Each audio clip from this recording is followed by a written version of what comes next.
Ikinaugma ni Commission on Elections Bicol Regional Director Attorney Maria Juana Valesa nakadikit sanan mga nababaklas nindang campaign posters pun kan magsikad a nationwide simultaneous operation baklas kan sa indang komisyon. Sabi niya, saro sa ining indikasyon na pigsusunod kan kadakla ng mga aspirante para sa barangay asin sangguniang kabataan elections ang mga panundan na sa indang piglatag lalo na para sa pangangampanya.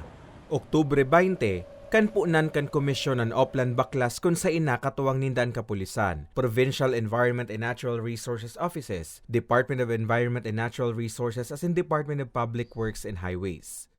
Congratulations sa mga nangangampanya, sa mga kandidato natin kasi masunurin sila. Ang usual na violation lang nila is hindi sila sumunod doon sa requirement na dapat ang posters nila, aside from compliance sa size, dapat may nakalagay kahit maliit lang. This political ad is paid for by or for, pero hindi nakalagay. So yun is considered pa rin na unlawful. Katakod kaini, nangapodan liwat si Valesa lalo na sa mga suportadores kan labang kandidato na sumunod na sana sa mga designadong common posters areas para dain na masampulan pa sa nagpapadagos na Oplan Baklas.